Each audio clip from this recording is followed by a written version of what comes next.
Veracruz me llena de orgullo. Veracruz, Gobierno del Estado.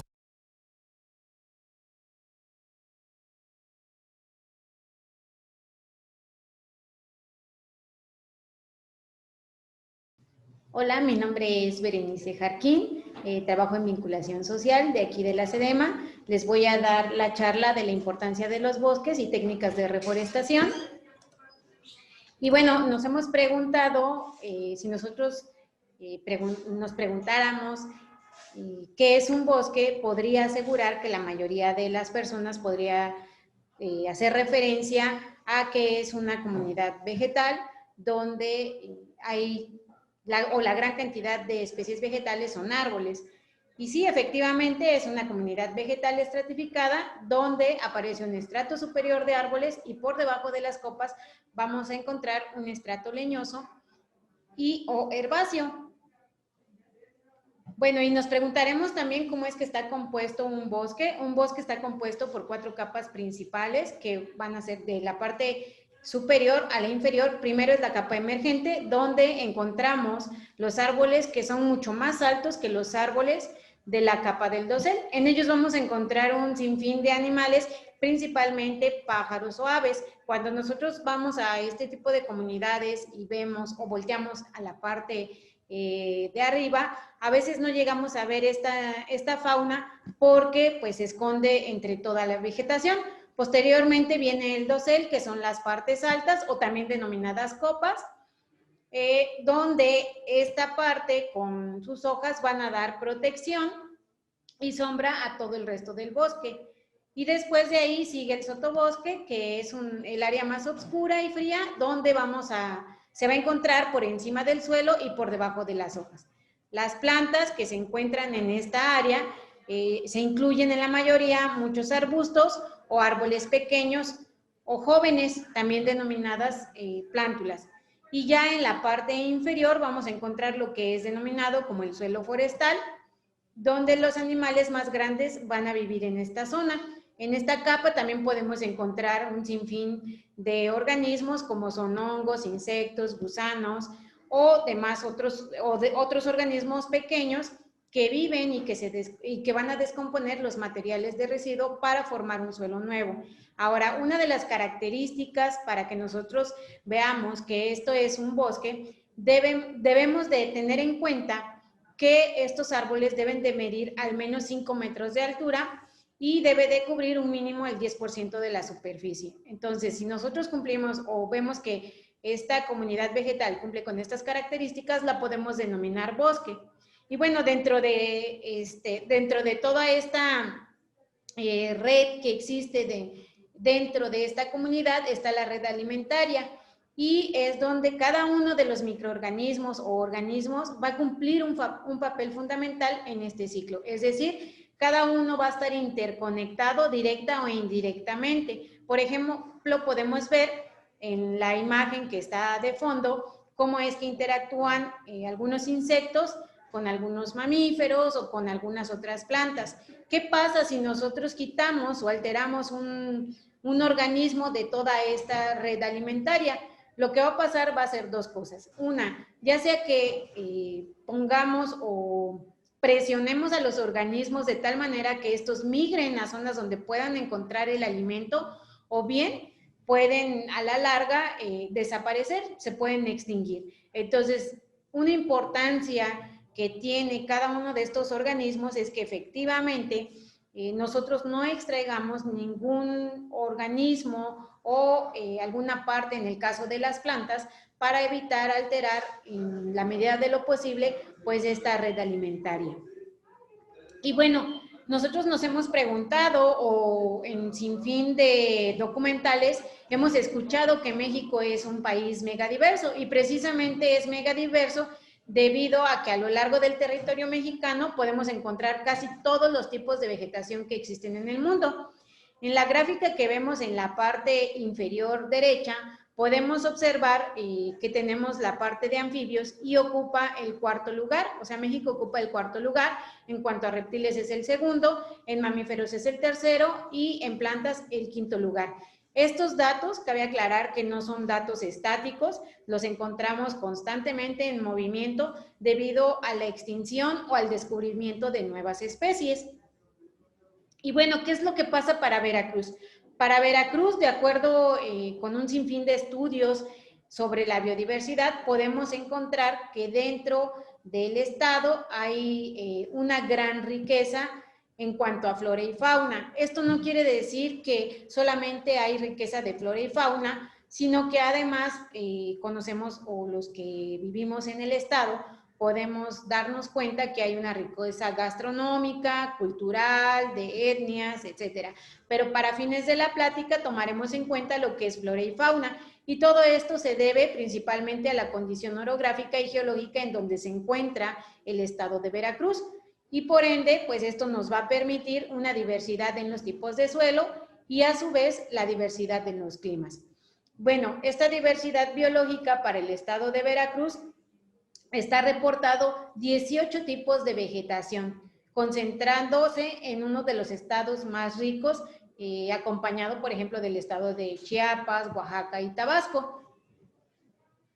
Y bueno, nos preguntaremos por qué son importantes los bosques. Los bosques son importantes por un sinfín de servicios ecosistémicos que ellos nos proveen, como lo que puede ser que mantienen la biodiversidad, nos proveen de madera, depuran el aire, controlan y mejoran las aguas, crean un suelo fértil, etcétera.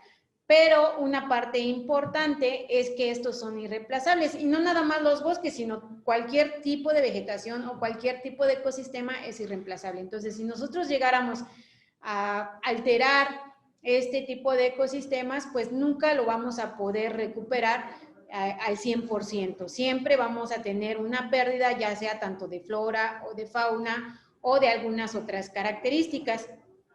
Y bueno, también nos preguntaremos ¿por qué más son importantes los bosques? Los bosques también son importantes porque de ellos podemos obtener algunos alimentos, tanto para las personas que vivimos cerca de ellos como las personas que viven dentro de ellos. ¿Cuántos de nosotros hemos acudido a lo mejor a algún mercado o algún tianguis donde van estas marchantas y nos ofrecen algunos de los productos, como los hongos, algunas partes de algunas plantas, algunos otros organismos como insectos para cuestiones comestibles? También son importantes porque ellos van a ser los que nos ayuden a mitigar el cambio climático.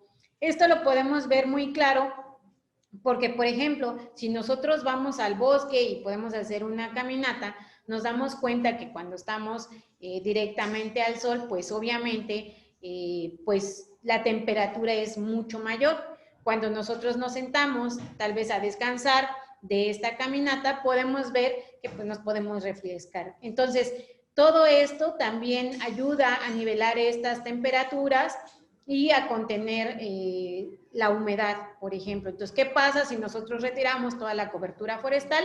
Es que vamos a incrementar las temperaturas. También lo que hacen es que proporcionan el hábitat de muchos de los polinizadores que son esenciales para la producción alimentaria, como las abejas, algunos murciélagos, algunos otros insectos. Y bueno, además también proporcionan más de 86 millones de empleos verdes. ¿Qué quiere decir esto? Los empleos verdes son aquellos empleos que se pueden dar de alguna manera siempre y cuando se mantengan las condiciones favorables del bosque. En la parte superior izquierda podemos observar, por ejemplo, estas personas que extraen algunas partes de las plantas, por ejemplo, para hacer algunos abanicos. En algunas otras comunidades, ¿qué es lo que pasa? Que se organizan y se crean campañas de reforestación. ¿Por qué? Porque de esa zona extraen leña para el consumo de su hogar. En la otra fotografía podemos observar las mujeres que cosechan el café de sombra. El café de sombra también es uno de los agroecosistemas que promueven o que de alguna manera mantienen la estructura de un bosque. Entonces, actualmente también se cosecha el café de sol, que es una gran problemática. ¿Por qué? Porque lo que pasa es que quitan toda la cobertura forestal, meten el café de sol y sí da unos altos rendimientos, pero ¿qué es lo que pasa? Que al dar altos rendimientos, ellos están gastando también en insumos. Entonces, es un pro y un contra, ¿no? Entonces, el mantener este tipo de agroecosistemas o el café de sombra nos va a permitir contener de alguna manera la estructura de los bosques. En las partes de abajo podemos ver, por ejemplo, estas señoras son unas personas que se encuentran en la península de Yucatán y lo que ellas hacen es que extraen estos troncos que se caen y los ahuecan y ahí ponen las colmenas de las abejas meliponas precisamente para poder cosechar la miel. Entonces ellas le dan un valor agregado porque pues bueno, esta miel se utiliza principalmente para cuestiones gourmet. Otro dato que me gusta ponerles es el de las cañadas, que se encuentra aquí en Huatusco, y ellos, además de promover que se mantengan los bosques, lo que hacen es dar algunos cursos, como por ejemplo el cultivo del hongo shiitake, que también se ocupa para cuestiones gourmet, y que además, bueno, una vez que ellos lo cosechan, pues te enseñan cómo es que a través de estos troncos de los encinos también les generan pequeños agujeritos, ponen las cepas y ahí es donde crecen los hongos. Algunos otros servicios es que, como yo les mencionaba, efectivamente, si no hubiera polinizadores o los cultivos que se crean o que se ponen cercanos a estas zonas boscosas, no habría el alimento para los polinizadores, entonces no podríamos tener las cosechas que tienen estas personas cerca de los bosques. ¿Por qué? Porque no habría los polinizadores como las abejas o como algunos insectos o algunos murciélagos de los cuales dependen para que se den las cosechas. Otra cosa es que se pueden extraer de estos algunas partes, como algunos bejucos, algunas lianas, para poder generar este tipo de artesanías, que es la cestería. Y bueno, el caso que les mencionaba de la meliponicultura, que es la obtención de la miel. Entonces, ¿qué pasa? Que se están poniendo los cajones muy cercanos a las zonas de bosques porque pues hay una gran cantidad de insectos o de polinizadores que ayudan precisamente a generar todo este alimento constante para pues las abejas o para estos insectos. La otra es esta organización que se llama Ocojal. Lo que ellas hacen son una organización que se dedica a la cosecha o a la recolección de las acículas de los pinos, es decir, de las hojas, y hacen cestería y también hacen algunas artesanías de joyería. Y bueno, el conocido café de sombra. Y bueno, ¿cuántos de nosotros también no hemos echado mano o nuestra mamá no ha echado mano precisamente de estos remedios caseros, o sea, de que tómate un té de tal planta o de tal raíz o de tal corteza para que te alivies de algún mal? Entonces también es una importancia cultural que se genera a través de todos estos servicios que nos provee el bosque. Y bueno, ahorita vamos a ver un video que se llama Bosques y Cambio Climático y posteriormente continuamos con la charla.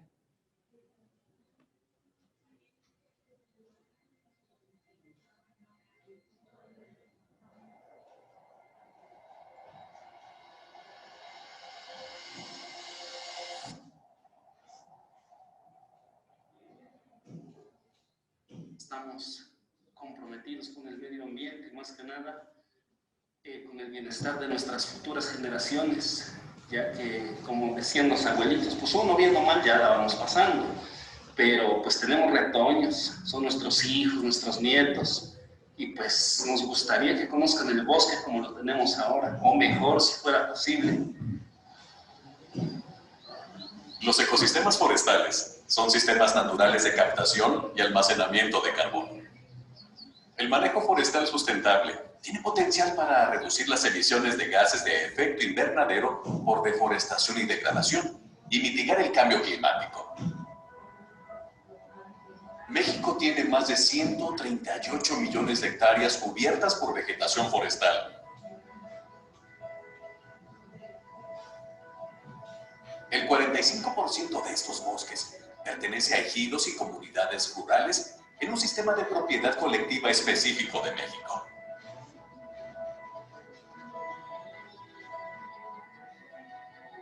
Desde su creación en 2001, la Comisión Nacional Forestal, CONAFOR, ha apoya a esas comunidades y a las personas propietarias en la conservación, protección, restauración y manejo sustentable de los ecosistemas forestales para mantener la provisión de servicios ambientales que son considerados un bien público para el desarrollo del país.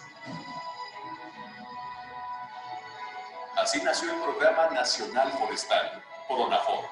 Este programa apoya a las personas dueñas o poseedoras de bosques, selvas, manglares y zonas áridas para cuidar, mejorar y aprovechar sustentablemente sus recursos forestales.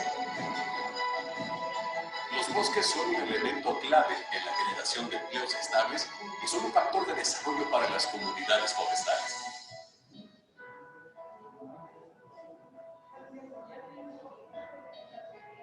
El Gobierno de la República implementó el proyecto Bosques y Cambio Climático, en colaboración con el Banco Mundial, para promover la gestión sustentable de los bosques por parte de ejidos y comunidades.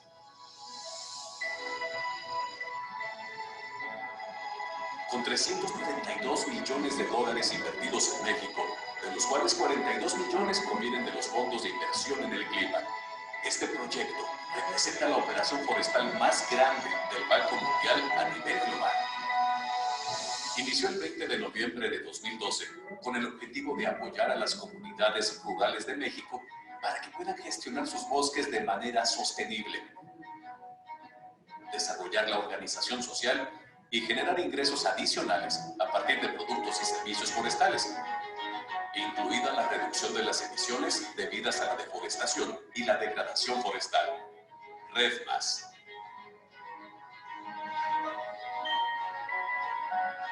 Con el proyecto se han apoyado a las comunidades para que reciban los beneficios económicos que los bosques bien administrados pueden proporcionar a largo plazo.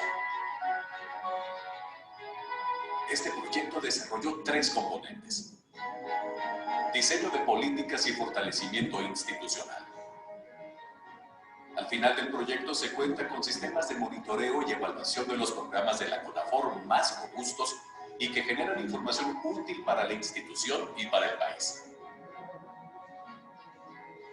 También se construyó un sistema de monitoreo, reporte y verificación de gases de efecto invernadero. Se desarrollaron prácticas de inclusión y salvaguardas sociales y ambientales, y se firmaron convenios de colaboración con diferentes instituciones. Se ha fortalecido la coordinación con la Secretaría de Agricultura, Ganadería, Desarrollo Rural, Pesca y Alimentación, SAGARPA, y con la Secretaría de Medio Ambiente y Recursos Naturales, Semarnat, para impulsar un modelo de manejo integrado del territorio que contribuya al desarrollo rural sustentable.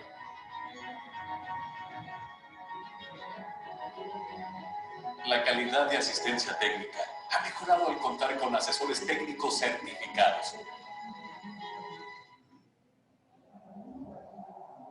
El segundo componente, consolidación de programas comunitarios a nivel nacional, ha contribuido a fortalecer el programa de pago por servicios ambientales que impulsa mejores prácticas. La Estrategia Nacional de Manejo Forestal Sustentable para el Incremento de la Producción y Productividad, ENAIPROS, y los esquemas de restauración forestal en cuencas hidrográficas prioritarias para el desarrollo económico de ejidos y comunidades en México a partir de su actividad forestal.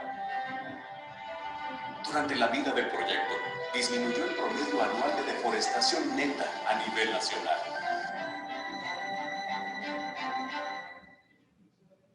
Todo aprovechamiento o de cultivo de cualquier comunero pues, se hace mediante un permiso y mediante áreas designadas para eso, ¿no?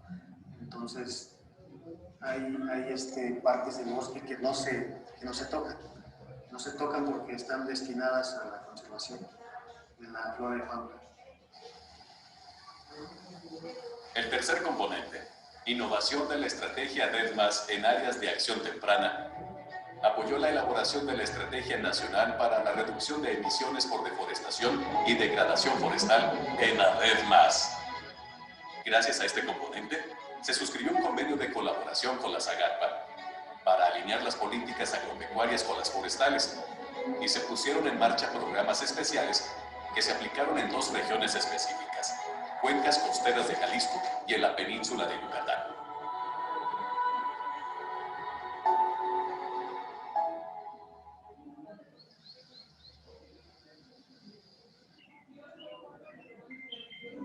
El proyecto Bosques y Cambio Climático ha contribuido a mejorar el manejo forestal sustentable,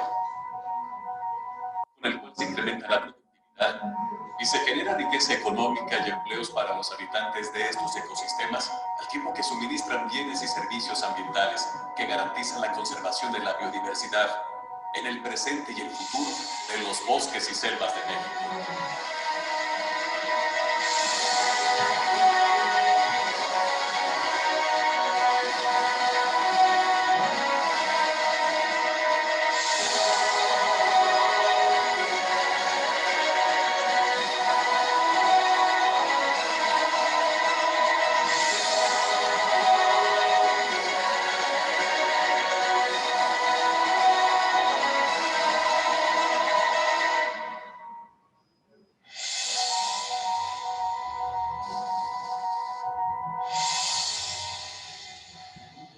Bueno, y por ejemplo, para Veracruz, me gusta ponerles este caso de éxito, que es el de el ejido de la selva. Este se encuentra en la región de Guayacocotla. ¿Qué es lo que pasa? Que ellos se organizaron de tal manera que, por ejemplo, generaron empleos, más o menos 9,360 jornales, y lo que permitió es aumentar el ingreso adicional a 1.2 millones de pesos al año. Este aserradero o el lugar donde hacen el tratamiento de estas maderas para poderlas vender de manera certificada, lo que les ha ayudado también es aumentar los precios de la madera en rollo, donde, por ejemplo, para el 2015 más o menos había aumentado a 1,600, cuando en el 2010 se estaba vendiendo en 1,250. Entonces, al certificar esta madera, ¿qué es lo que pasa? Que pues obviamente el valor de este producto va en aumento. Además, lo que ellos hacen es que promueven la conservación de algunas de las especies como el pájaro carpintero, el gorrión, entre muchas otras. Otra cosa importante es que no nada más involucran pues al personal capacitado o especializado para trabajar con esta maquinaria, sino que involucran a toda la sociedad. Por ejemplo, algunos de los pobladores de las localidades aledañas, además de que esto evita que pues estos migren a otros lugares por no tener una fuente de empleo. Entonces han participado mujeres, han participado jóvenes, y qué es lo que se puede llegar a hacer, precisamente armar un programa o un caso de éxito como es el del ejido de la selva. Ahorita les voy a mostrar, bueno, ya vimos en el video anterior que es de un red, entonces ahorita lo vamos a ver y posteriormente les voy a explicar a continuación lo que sigue.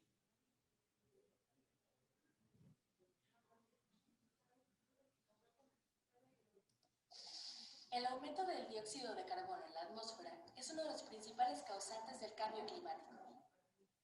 Los bosques absorben y almacenan el carbono y contienen más carbono que el que se encuentra actualmente en toda la atmósfera. Sin embargo, la deforestación por el cambio de uso de suelo, explotación excesiva, el incremento de los incendios u otros factores liberan nuevamente el carbono hacia la atmósfera. La deforestación genera más dióxido de carbono que todo el transporte mundial. La Organización de las Naciones Unidas propone como parte de la solución el mecanismo RED, que significa reducción de emisiones por deforestación y degradación forestal, más la conservación, el aumento y manejo sostenible de los acervos de carbono en los bosques. RED+ busca desacelerar, frenar y revertir la pérdida de nuestros bosques y garantizar la conservación de la biodiversidad y el bienestar de las comunidades que viven en ellos. Bueno, esta es la parte de RED+, pero ¿qué es lo que pasa para México?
Bueno, hasta aquí hemos visto algunas de las características de los bosques y de acuerdo a la FAO podríamos definir algunos de los beneficios de estos y los más importantes es uno que, bueno, los bosques lo que ayudan es a nutrir el suelo, actúan como sumideros de carbono, proporcionan alimento a millones de personas, directa o indirectamente, son acueductos naturales, es decir, son los que nos ayudan a hacer el recargo de los mantos freáticos, albergan el 80% de la biodiversidad del planeta. Entonces, se podría resumir en estos 5 puntos más importantes y algunos otros datos acerca de bosques es que más de 1/3 de los bosques del mundo son primarios, es decir, más o menos es un 34% y del total de estas especies, 28,000 al menos son de uso medicinal.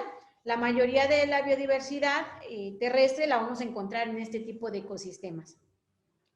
También 60,000 especies de árboles van a ser las que van a proporcionar el 80% de casas o del hábitat natural de muchas especies de anfibios, el 75% va a ser de aves y el 68% de mamíferos. Entonces, nos podemos dar cuenta que si nosotros retiramos toda esta cobertura forestal, no nada más perdemos la parte vegetal, sino que además estamos influyendo en la pérdida de fauna. Se estima también más o menos que el 75% de los principales cultivos del mundo, que esto equivale al 35% de la producción mundial, va a depender de todos los polinizadores que podemos encontrar en estas zonas. ¿Y qué es lo que pasa con este tipo de ecosistemas? ¿Cuáles son los principales problemas con los que se enfrenta? Y estos son algunos de los más conocidos. Por ejemplo, los incendios, ya sea pueden ser inducidos o bien pueden ser accidentales. ¿Cuáles serían los accidentales? Por ejemplo, cuando hay alguna tormenta eléctrica, cae un rayo y se puede incendiar algún árbol que esté por ahí seco. Otro problema grave son los cambios de uso de suelo, como en el caso de algunas zonas donde lo que se hace es se quita toda la cobertura forestal y se pone para ganado. Y un caso muy conocido y que me gusta mencionarlos es el caso de Michoacán, donde lo que están haciendo es que están quitando todos estos bosques templados para poder meter el cultivo de aguacate. Y una gran problemática es que meten este cultivo y al ser un monocultivo y que no hay una gran variedad de plantas, puede llegar alguna plaga a atacar directamente este cultivo y no hay manera de tener algunos controles biológicos. Otro caso importante es la parte de la tala clandestina. ¿Cuántos de nosotros no hemos visto que en algunas carreteras, por ejemplo, vemos estos camiones llenos de carga de madera que precisamente no sabemos si es legal o ilegal? Entonces también falta una regulación en esa parte. Bueno, este es uno de los videos que me gusta ponerles sobre los bosques lluviosos o bosques nublados y posteriormente les voy a poner uno de bosques templados. Ecosistemas de México.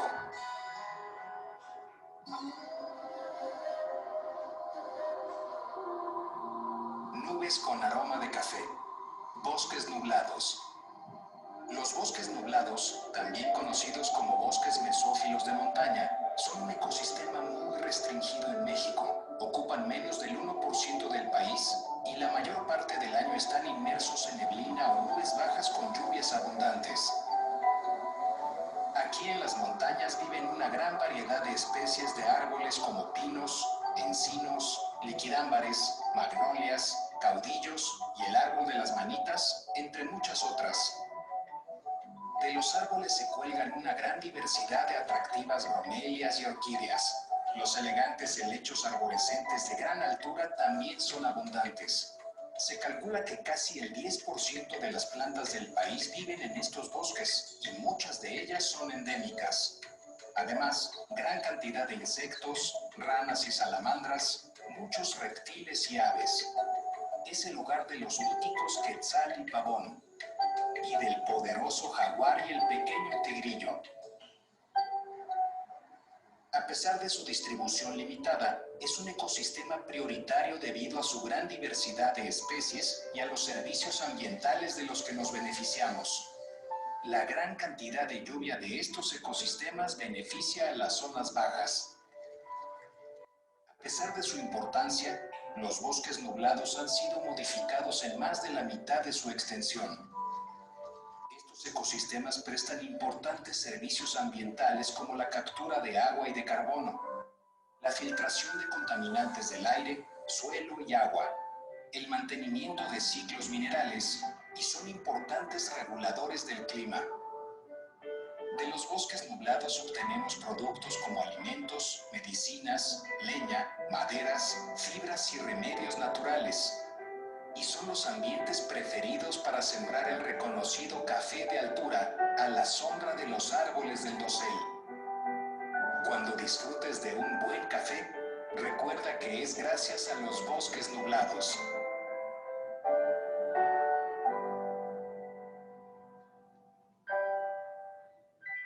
Bueno, a continuación viene el video de bosques templados, también para que más o menos se den una idea cuál es la riqueza que podemos encontrar en uno y cuál es la que podríamos encontrar en otro tipo de bosque. Ecosistemas de México.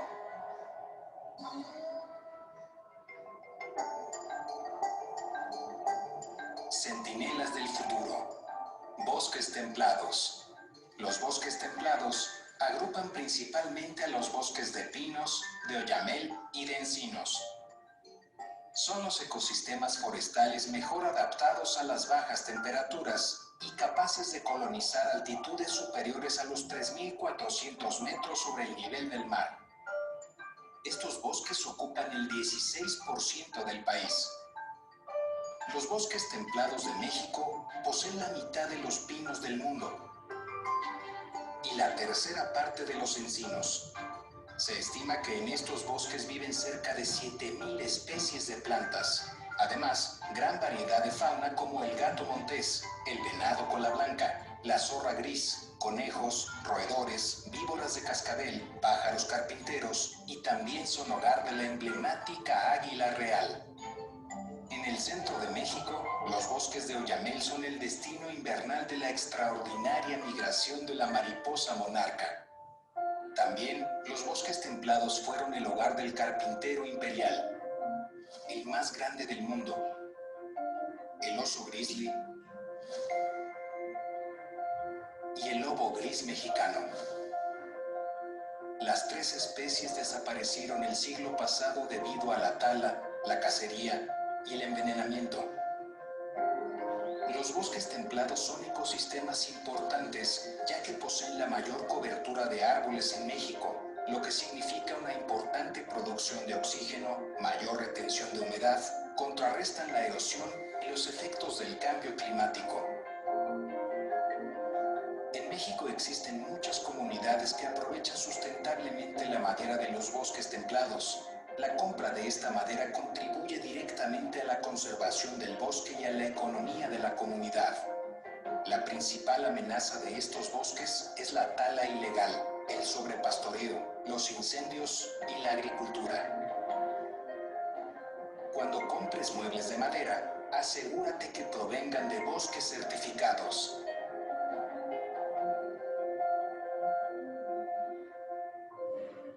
Y bueno, ya viendo toda esta parte, nos podríamos preguntar cuál es el bosque más cercano. Entonces, cuando ustedes salgan o volteen a ver en alguno de sus viajes tal vez familiares, podrían tener mayor percepción para ver qué tipo de bosque es el más cercano en donde ustedes viven. En nuestro caso, por ejemplo, tenemos la Martinica, aquí en Banderilla, o el Cofre de Perote, donde podemos encontrar los bosques templados.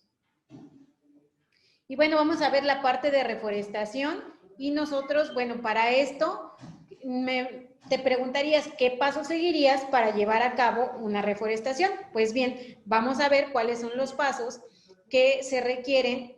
Y bueno, para el proceso de reforestación requerimos una serie de pasos. Uno es la selección del sitio, la otra es determinar el germoplasma forestal que vamos a emplear, la producción de la planta que sea de calidad, proveniente del germoplasma forestal de calidad.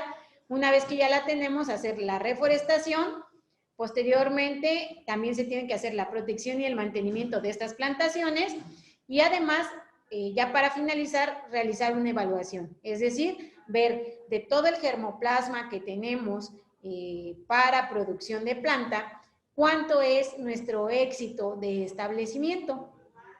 Y bueno, en cuanto a la parte de tipos de reforestación, por ejemplo, existen varios, está la urbana y está la rural. En cuanto a la urbana, se hace de manera estética, es decir, para embellecer algunos puntos de la ciudad, o en algunos casos se hace cuestiones de investigación, experimentales o demostrativas, es decir, como los jardines botánicos, por ejemplo. En Ciudad de México está el conocido Jardín Botánico de la UNAM y tienen algunas parcelas o algunos puntos que son experimentales para poder hacer cuestiones de investigación o bien llevar a cabo el desarrollo de algunos proyectos. También se hace de manera conductiva, conductivas o moderadoras de ruido, es decir, se ponen como pequeñas barreras para evitar que el ruido choque de alguna manera directa en algunas zonas. También se hace como control de sombra en algunos parquecitos que están dentro de las ciudades, pues efectivamente son como para cuestiones de recreación. Si es de manera rural, lo que hace es principalmente de conservación. También podemos ver que es para protección de algunas especies, de manera agroforestal, es decir, que no nada más tenemos la parte de los árboles, sino que además podemos poner algún otro arbusto o alguna otra planta de donde podamos obtener algún beneficio o a manera de producción, es decir, algunas plantaciones, por ejemplo, en zonas templadas, donde dentro de estas zonas colocan algún tipo de producción de pinos, por ejemplo, en esta temporada, los arbolitos de Navidad, que los colocan en estas zonas y de alguna manera aprovechan y mantienen la estructura de esta vegetación. Y bueno, también nos preguntaremos cuáles son los factores para una reforestación y existen 5 principales factores. Uno es la selección correcta de las especies en el sitio a reforestar, es decir, por ejemplo, del lado derecho es una buena especie que es un ahuehuete, o Taxodium mucronatum, que es una especie ribereña. Si queremos reforestar estas zonas donde hay el afluente del río, se van a poner especies de zonas ribereñas. ¿Qué pasa con la que está del lado derecho? Que es una especie que viene de Sudamérica, son las comúnmente llamadas casuarinas, que en muchos lados, sobre todo en las ciudades, se meten este tipo de especies precisamente para hacer reforestación de algunos parques o algunas zonas urbanas.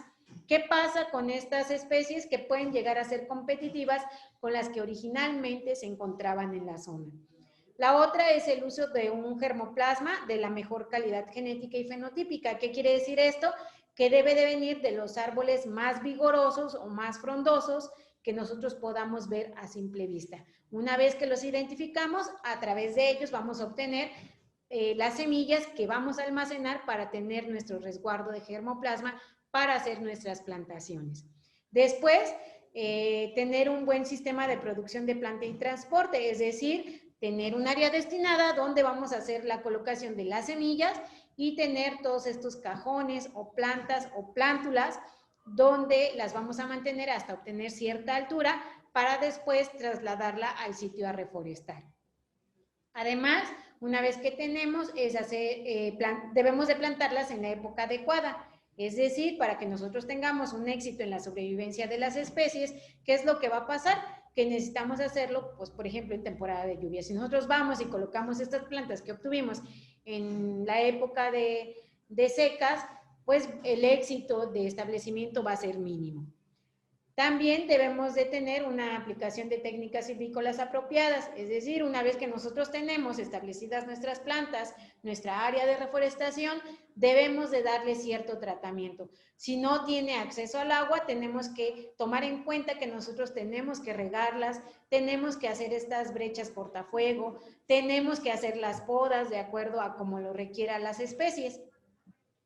Y bueno, ¿qué es lo que pasa? Además, que también debemos de seleccionar el sitio de estudio donde vamos a llevar a cabo la reforestación y se puede hacer de 2 maneras. Una, mediante estas visitas o caminatas donde puedes identificar y georreferenciar las zonas que tú vas a reforestar. Actualmente ya podemos echar mano de algunas tecnologías, como es el caso de los drones, y podemos obtener una vista panorámica donde es que podemos llevar a cabo la reforestación.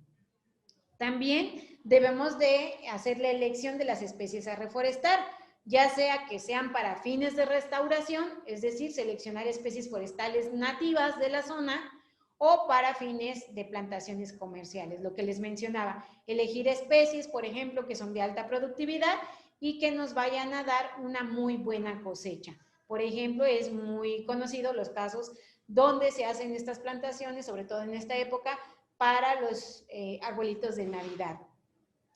También debemos de tomar en cuenta que se debe de hacer un cronograma de actividades donde debemos de plantar cuándo es que vamos a reforestarla, la zona en donde se va a reforestar, cuándo se va a hacer la producción de la planta, por ejemplo, la preparación del terreno, el transporte de la planta, etcétera. Entonces debemos de tomar en cuenta todos estos puntos y no dejando de lado precisamente el conocimiento regional y acompañado de esta asesoría técnica. Nosotros como personal especializado lo que se hace es este acompañamiento a las personas de la zona, pero no debemos de ser tajantes en decirles se va a reforestar con esto y únicamente se hace esto, sino que además tomar en cuenta sus saberes y sus necesidades. También debemos de tomar en cuenta que el germoplasma forestal debe de ser de muy buena calidad y de una procedencia conocida. ¿Qué pasa si nosotros podemos o ponemos algunas especies en una zona a reforestar donde, uno, no conocemos la procedencia de dónde vienen estas semillas y si estas son de buena calidad? Entonces, también debemos de tomar en cuenta la distribución de las especies que nosotros vamos a colocar en la zona, así como las fuentes semilleras, es decir, de qué árboles provienen estas semillas.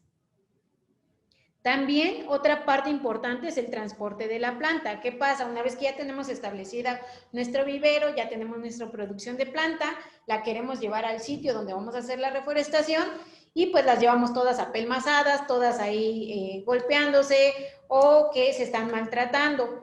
¿Qué pasa? Como el caso de esta camioneta donde se ponen los arbolitos y si las vas a trasladar una grande distancia y vas en carretera, el golpeteo del aire en las hojas directamente de los árboles, ¿qué es lo que pasa? Que afecta la parte fisiológica, o sea, estamos interrumpiendo las columnas de agua y por ende cuando ya lleguemos al sitio de estudio ya todas las plantas van a llegar marchitas. ¿Por qué? Porque ya les hicimos un daño, una obstrucción de aire dentro de toda esta columna de agua. Entonces, a manera de fisiología, eso es lo que pasa y por eso cuando llegamos a la zona de estudio o donde vamos a reforestar, pues las plantas prácticamente llegan muertas.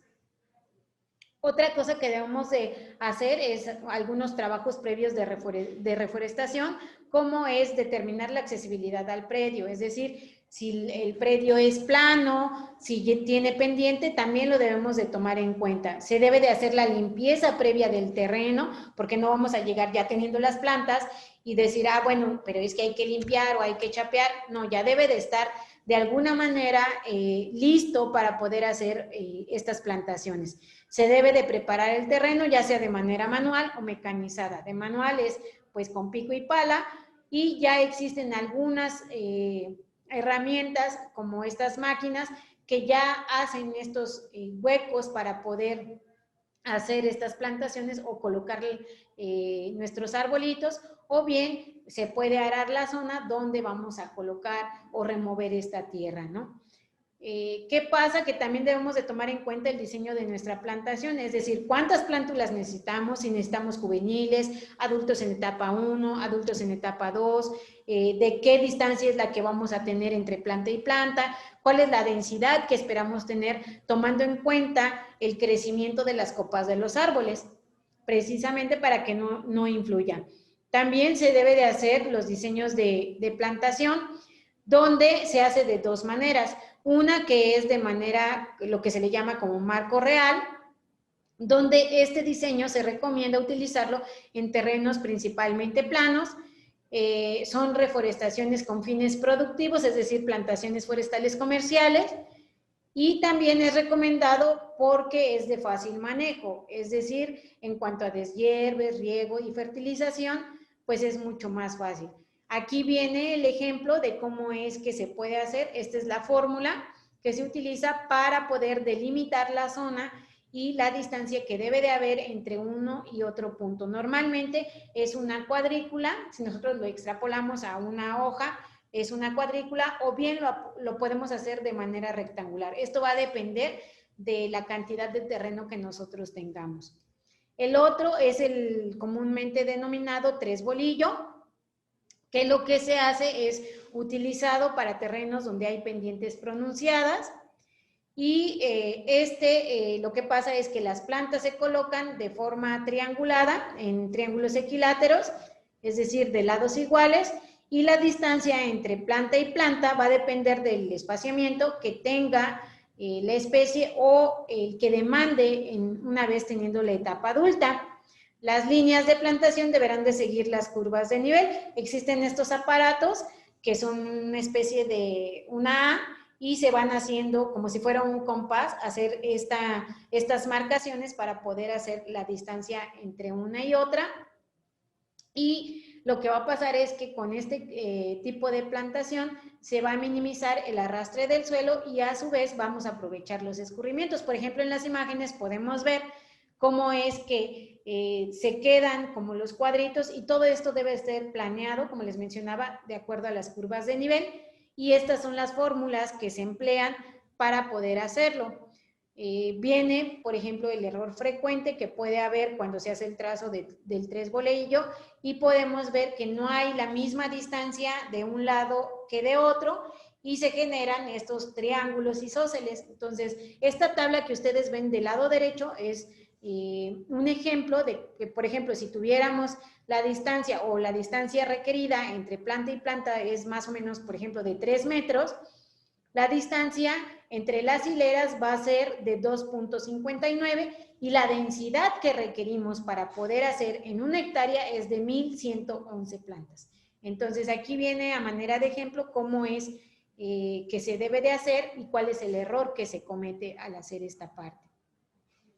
Y bueno, aquí nos preguntaremos, pues, ¿qué necesitamos para plantar un árbol o cómo es que debemos de hacerlo? Son 6 pasos fundamentales. Uno es hacer el hueco donde vamos a colocar nuestro árbol o nuestra planta, dependiendo de las raíces, o sea, de la distancia de las raíces que tengan o qué tan largas son las raíces. Entonces, vamos a sacar la tierra, y la tierra que nosotros sacamos de la parte superficial, que va a ser el horizonte del suelo, que va a tener la mayor cantidad de nutrientes, la vamos a colocar primero. Posteriormente, una vez que tenemos el árbol, le vamos a quitar esta bolsa o el recipiente donde lo tenemos, lo vamos a colocar dentro del agujero, y una vez que lo tenemos ahí, vamos a echarle la tierra que habíamos sacado posterior a la primer capa. Vamos a aplanarla con la ayuda de las manos y pues la vamos a regar. Un error muy grave que se comete al hacer una plantación de un árbol es que mucha gente le deja la bolsa, o sea, hace el hueco, deja la bolsa y ya. Eso no se debe de hacer, porque lo que estás haciendo es impedir que las raíces se extiendan lo más que se puede. ¿Qué pasa también? Que si nosotros ponemos el árbol por debajo del horizonte del suelo, es que vamos a ahogar el árbol. Cuando nosotros lo reguemos, pues prácticamente todo el tallito va a quedar por debajo y se va a ahogar.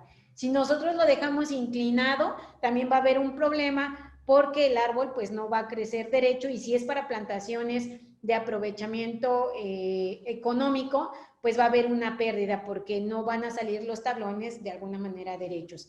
Si nosotros dejamos el árbol y le ponemos todavía un montículo, pues estamos también evitando que el árbol pues respire adecuadamente. Si nosotros colocamos 2 árboles dentro de un mismo agujero, también generamos un problema, porque va a haber una alta competencia entre un individuo y otro. Y bueno, aquí viene un dato importante donde nos dice que, por ejemplo, para que una persona pueda respirar se requieren al menos 22 árboles. Ya para finalizar, me gustaría ponerles el siguiente video donde hace una recopilación de todos los tipos de vegetación o ecosistemas que encontramos en México y cómo es que hemos perdido a lo largo del tiempo pues estas coberturas vegetales.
Y bueno, ya para finalizar, pues esta es la bibliografía que empleamos.